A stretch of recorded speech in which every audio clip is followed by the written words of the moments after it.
हरिद्वार कुंभ 2027 की तैयारियों को लेकर सीएम पुष्कर सिंह धामी ने की बैठक। प्रयागराज की तर्ज पर भव्य होगा हरिद्वार कुंभ मेला। बैठक में अधिकारियों को दिए निर्देश। देहरादून में मंत्री गणेश जोशी ने सैनिक विश्राम गृह जीर्णोद्धार कार्यों का किया निरीक्षण। अधिकारियों को दिया आवश्यक दिशा निर्देश।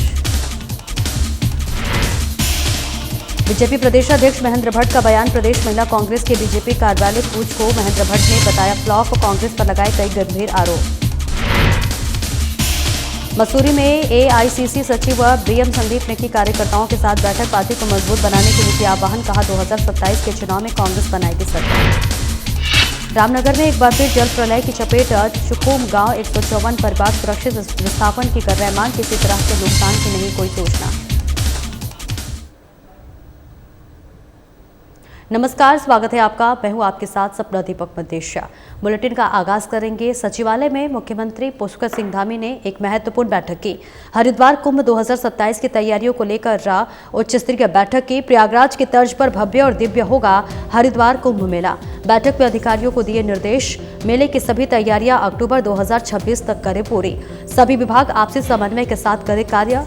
मास्टर प्लान को ध्यान में रखकर किए जाए विकास कार्य। नए घाटों का निर्माण और मौजूदा घाटों की मरम्मत का कार्य गुणवत्ता के साथ समय से करें पूरा। सरकारी भूमि और सड़कों से सख्ती के साथ हटाया जाए अतिक्रमण। निर्माणाधीन बहादुराबाद श्यामपुर बाईपास को जल्द करें पूरा।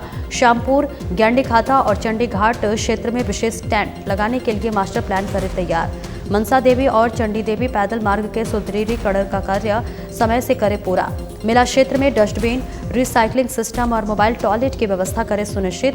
अस्थायी अस्पताल, एम्बुलेंस और मोबाइल चिकित्सा दल की व्यवस्था करने के कर दिए निर्देश। मुख्य सचिव हर 15 दिन में कुंभ मेले की तैयारियों को करें समीक्षा। भव्य और दिव्य कुंभ का आयोजन कराना राज्य सरकार की शीर्ष प्राथमिकता, सीएम धामी ने कहा।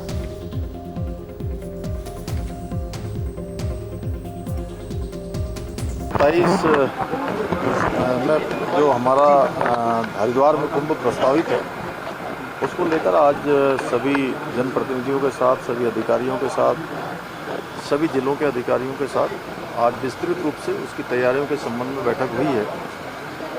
और ये कुंभ हमारा बहुत अच्छा हो, भव्य हो, सुविधाजनक हो, सुरक्षा की दृष्टि से अच्छा हो, लोगों को आवागमन में भी किसी प्रकार की कोई परेशानी न हो, अवस्थापना सुविधाएं अच्छी हों, नए घाट बने, नए पार्किंग स्थल बने, अनेक जो निर्माण कार्य हमारे शौचालय से लेकर जो होने, बिजली, पानी, अन्य सुविधाएं जो बननी हैं उसके संबंध में बहुत व्यापक रूप से तैयारियां हमने प्रारंभ कर दी हैं।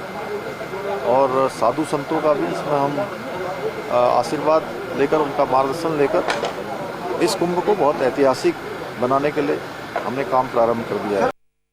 सैनिक कल्याण मंत्री गणेश जोशी ने देहरादून के कालिदास मार्ग स्थित राज्य स्तरीय सैनिक विश्राम गृह के जीर्णोद्धार कार्यों का स्थलीय निरीक्षण किया। इस दौरान उन्होंने संबंधित अधिकारियों को गुणवत्तापूर्ण निर्माण कार्य सुनिश्चित करने और निर्धारित समय सीमा के भीतर कार्य पूर्ण करने के निर्देश दिए। उन्होंने कहा कि सैनिक विश्राम गृह सैनिकों और उनके परिजनों के लिए एक महत्वपूर्ण सुविधा स्थल है, इसलिए यहां बेहतर व्यवस्था उपलब्ध कराना सरकार की प्राथमिकता है। उन्होंने कहा कि प्रदेश भर में अब तक 35 सैनिक विश्राम गृह बनाए गए हैं। उन्होंने कहा कि जिन सैनिक विश्राम गृहों की स्थिति ठीक नहीं है उनका सुधारीकरण और उच्चीकरण कार्य सरकार प्राथमिकता के आधार पर किया जाए। इसके साथ ही कहा कि सैनिक विश्राम गृह सैनिकों और उनके परिजनों के लिए एक महत्वपूर्ण सुविधा स्थल है, इसलिए यहाँ आधुनिक सुविधाओं और बेहतर व्यवस्थाओं को सुनिश्चित किया जा रहा है। सेना का 17.5% की पूर्ति हमारा छोटा सा राज्य करता है। देश की रक्षा करने वाला हर 5वां सैनिक हमारे उत्तराखंड से होता है। और देखने में ये आता है कि जब सैनिक छुट्टी काटने के बाद या जब छुट्टी आता है तो ऐसी कोई स्थान नहीं होते जहां पर वो सस्ते में ठहर सके। होटल बड़े महंगे मिलते हैं। हमने पूरे प्रदेश के अंदर 35 सैनिक विश्राम गृह बनाए हैं।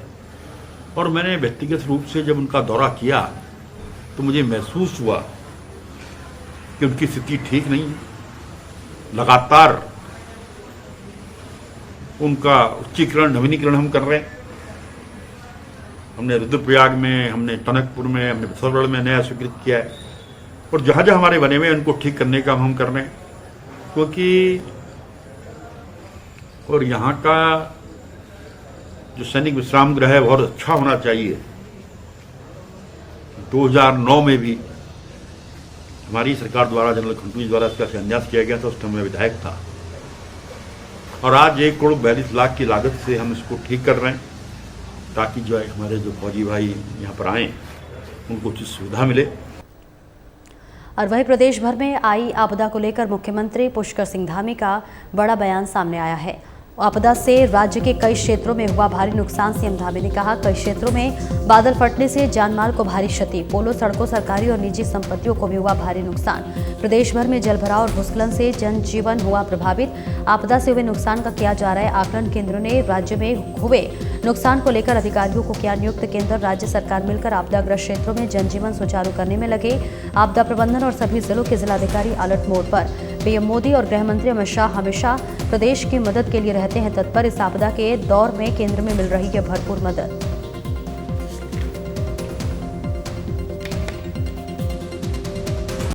केंद्र की तरफ से भी अधिकारी नामित होते हैं, उनके अधिकारी नामित हो चुके हैं और राज्य के जो हमारा आपदा प्रबंधन विभाग है, जिलों के अधिकारी हैं, वो सभी पहले से ही, चूँकि इस बार नुकसान काफ़ी हुआ है और पूरा राज्य इस बार हमारा आपदा के इस चपेट में है।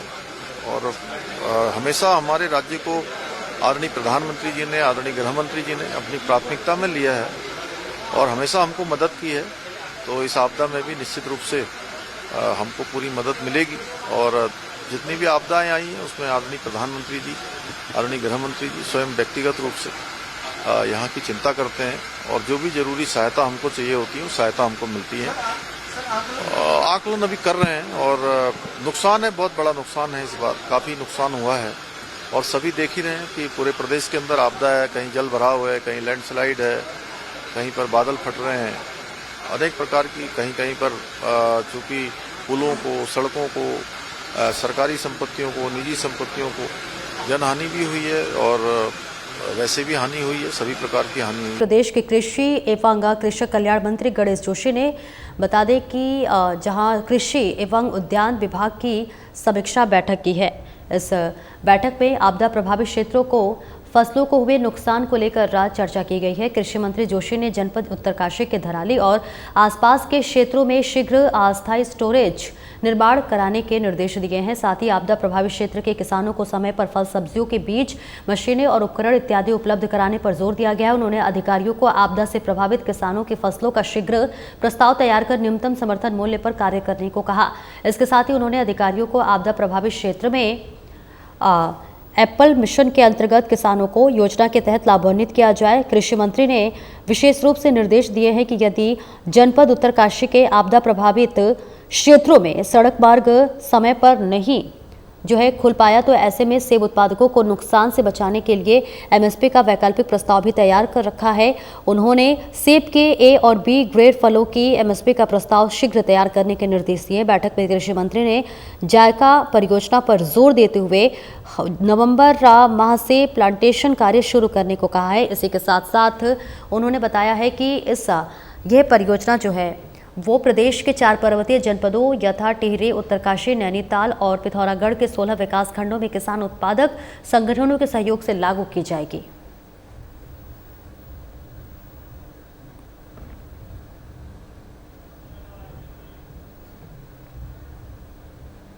ऋषिकेश में भाजपाई और कांग्रेसी एक दूसरे के खिलाफ विरोध प्रदर्शन के लिए सड़क पर उतर गए हैं। हालात इस कदर हुए हैं कि भाजपाइयों और कांग्रेसियों को संभालते संभालते 3 थानों की पुलिस के पसीने छूट गए हैं। बीजेपी कार्यकर्ता जहां कांग्रेस भवन के सामने राहुल गांधी का पुतला दहन करने पर आमदा थे, तो वहीं कांग्रेसी वोट चोर का नारा देकर भाजपाइयों का सामना करने के लिए कांग्रेस भवन के बाहर सड़क पर डटे थे। पुलिस की बैरिकेडिंग तोड़ते हुए भाजपाई कांग्रेस भवन के पास तक जा पहुंचे। भाजपाइयों को करीब देख कांग्रेसी भड़क गए और वह भाजपाइयों से भिड़ने के लिए आमने सामने हो गए। पुलिस ने बलपूर्वक भाजपाइयों को कांग्रेस भवन जाने से रोका और कांग्रेसियों को भी भाजपाइयों के सामने जाने से रोकने का काम किया। पुतला फूंकने के बाद भाजपाई प्रदर्शन करने के बाद बैरंग लौटे तो कांग्रेसी भी सड़क से हटे। तब जाकर पुलिस ने कहीं राहत की सांस ली। दोनों राजनीतिक पार्टियों के आमने सामने होने की वजह से प्रधानमंत्री मोदी और उनकी माता के खिलाफ कांग्रेस नेता राहुल गांधी के द्वारा दिया गया विवादित बयान है।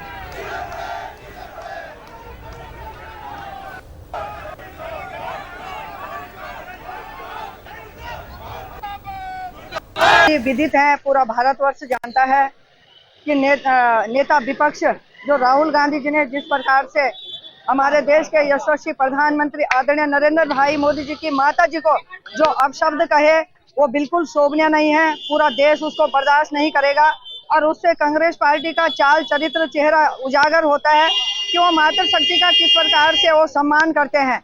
तो आज पूरे भारतवर्ष में भारतीय जनता पार्टी ने कांग्रेस के मुख्यालयों पे कांग्रेस के नेता राहुल गांधी का पुतला दहन कर। और वही बीजेपी प्रदेश अध्यक्ष महेंद्र भट्ट का बड़ा बयान सामने आया है जिसमें उन्होंने कांग्रेस पर कई गंभीर आरोप लगाए हैं। प्रदेश महिला कांग्रेस के बीजेपी कार्यालय कूच को प्रदेश अध्यक्ष महेंद्र भट्ट ने बताया फ्लॉप। कहा गोबर उठाने वाले का भी होता कुछ नाम, कांग्रेस का पूरा प्रदर्शन रहा फ्लॉप। कांग्रेस ने संस्था को पैसे देकर सर्वे कराने का किया काम। प्रदेश में इस प्रकार के मैसेज फैलाने का कांग्रेस करती काम।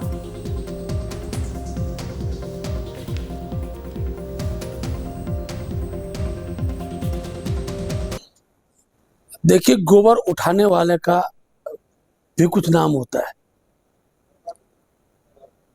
कांग्रेस का आज का प्रदर्शन पूरी तरह फ्लॉप था और जिस विषय को लेकर प्रदर्शन कर रहे थे, अब तो मेरा शक जाता है कि कांग्रेस ने ही उस संस्था को इस प्रकार का मैसेज, जिसमें देहरादून में महिला अपराध वृद्धि का विषय लेकर जो जिस संस्था ने अपनी बात को रखा है, अब मैं स्पष्ट रूप से कह सकता हूं कि कांग्रेस ने ही पैसे देकर उनसे इस प्रकार का सर्वे कराया है और आज के प्रदर्शन ने उसमें मोहर लगा दी। कांग्रेस पार्टी के एआईसीसी सचिव बीएम संदीप ने कांग्रेस भवन मसूरी में कार्यकर्ताओं की बैठक ली है। आपको बता दें कि इस दौरान उन्होंने कार्यकर्ताओं से सुझाव मांगे और पार्टी को मजबूत बनाने के लिए सभी कार्यकर्ताओं का आह्वान किया। बैठक के बाद सचिव बीएम संदीप ने प्रेस वार्ता करते हुए कहा कि 2027 के विधानसभा चुनाव में कांग्रेस पार्टी निश्चित रूप से सरकार बनाएगी। कांग्रेस पार्टी के सभी नेता एकजुट होकर कार्य कर रहे हैं। उन्होंने आरोप लगाते हुए कहा कि बीजेपी राज्य में महिलाएं सुरक्षित नहीं हैं। बीजेपी पहले विधायकों की खरीद फरोख्त कर सरकार बनाती थी, लेकिन अब वोट चोरी के जरिए सरकार बना रही है। वहीं राहुल गांधी और केंद्रीय अध्यक्ष मल्लिकार्जुन खड़गे के नेतृत्व में पूरे देश में कांग्रेस को अपार जन समर्थन मिल रहा है।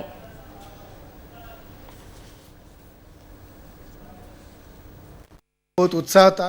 संगठन मजबूत करने के लिए क्या क्या सुझाव है, सब कुछ सुझाव 1 to 1 भी मुझको मिलकर लगभग 17 लोग 1 to 1 मिलकर हमको सुझाव दिया है क्या संगठन मजबूत करने के लिए क्या करना है। और मल्लिकार्जुन खड़गे जी और राहुल जी का नेतृत्व में पूरा देश में क्या संगठन को मजबूत करने का साल ये चल रहा है। मगर आगे बढ़ेंगे जहां जिलाधिकारी सविन बंसल ने जहां दिव्यांगजन और इसके साथ ही साथ उन पुनर्वास केंद्र का विधिवत उद्घाटन किया है। जी हां, आपको बता दें कि डीएम सविन बंसल ने किया दिव्यांगजन पुनर्वास केंद्र का विधिवत उद्घाटन। देहरादून में खुला उत्तराखंड का पहला आधुनिक दिव्यांग पुनर्वास केंद्र। महापौर सौरभ थापलियाल, विधायक खजानदास भी मौजूद रहे। डीएम सविन बंसल की पहल पर एकीकृत सुविधा, प्रमाण पत्र से लेकर कृत्रिम अंग और काउंसलिंग तक की सेवाएं एक ही स्थान पर, समावेशी स्वास्थ्य सेवाओं की ओर एक सार्थक कदम। दिव्यांगजनों को सभी सुविधाएं मुहैया कराना हमारा दायित्व, डीएम ने कहा। दिव्यांगजनों के लिए खोला गया डेडिकेटेड सेंटर, प्रमाण पत्र से लेकर कृत्रिम अंग और काउंसलिंग तक की सेवाएं होंगी उपलब्ध। केंद्र तक आने जाने के लिए तैनात रहेगा स्पेशल डेडिकेटेड वाहन। डीडीआरसी केंद्र एक मील का पत्थर होगा साबित। दिव्यांगजनों को एक साथ मिलेगी सभी जरूरी सेवाएं। सशक्त दिव्यांग सशक्त समाज की अवधारणा हुई पूरी।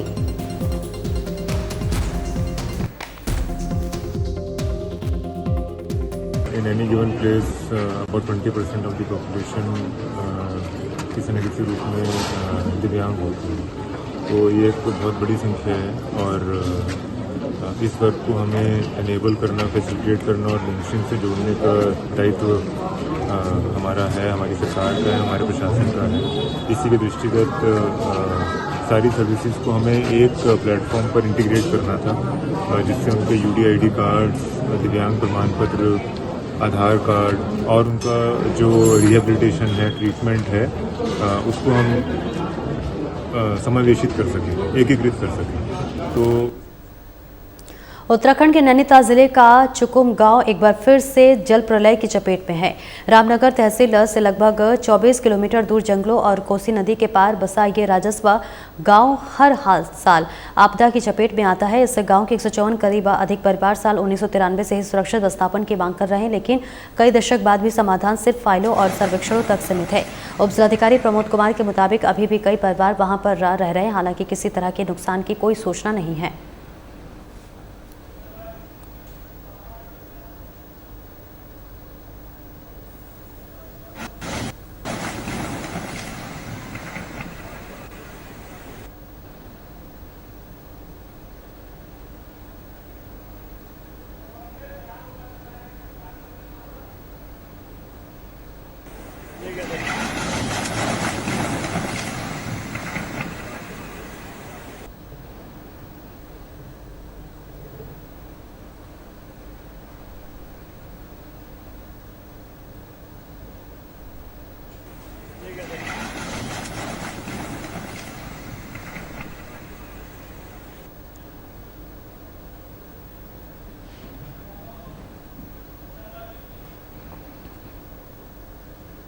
और वही ऋषिकेश में भाजपाई और कांग्रेसी एक दूसरे के खिलाफ विरोध प्रदर्शन के लिए सड़क पर उतर गए हैं। हालात इस कदर हुए हैं कि भाजपाइयों और कांग्रेसियों को संभालते संभालते 3 छात्रों की पुलिस के पसीने छूट गए हैं, 3 थानों के पुलिस के पसीने छूट गए हैं। तो वही बीजेपी कार्यकर्ता जहां कांग्रेस भवन के सामने राहुल गांधी का पुतला दहन करने पर आमदा थे, तो वही कांग्रेसी वोट चोर का नारा देकर भाजपाइयों का सामना करने के लिए कांग्रेस भवन के बाहर सड़क पर डटे थे। इस बीच पुलिस की बैरिकेडिंग तोड़ते हुए भाजपाई कांग्रेस भवन के पास तक पहुंचे, जहां भाजपाइयों को करीब देखकर कांग्रेसी भड़क गए और ये भाजपाइयों से भिड़ने के लिए आमने सामने हो गए। पुलिस ने बलपूर्वक भाजपाइयों को कांग्रेस भवन जाने से रोका और कांग्रेसियों को भी भाजपाइयों के सामने जाने से रोकने का काम किया। तो पुतला फूंकने के बाद भाजपाई प्रदर्शन करने के बाद बैरंग लौटे तो कांग्रेसी भी सड़क से हटे, तब जाकर पुलिस ने कहीं राहत की सांस ली। दोनों राजनीतिक पार्टियों के आमने सामने होने की वजह से प्रधानमंत्री मोदी और उनकी माता के खिलाफ कांग्रेस नेता राहुल गांधी के द्वारा दिया गया विवादित बयान है। विदित है, पूरा भारतवर्ष जानता है कि नेता विपक्ष जो राहुल गांधी जी ने जिस प्रकार से हमारे देश के यशस्वी प्रधानमंत्री आदरणीय नरेंद्र भाई मोदी जी की माता जी को जो अपशब्द कहे, वो बिल्कुल शोभनीय नहीं है। पूरा देश उसको बर्दाश्त नहीं करेगा और उससे कांग्रेस पार्टी का चाल चरित्र चेहरा उजागर होता है कि वो मातृशक्ति का किस प्रकार से वो सम्मान करते हैं।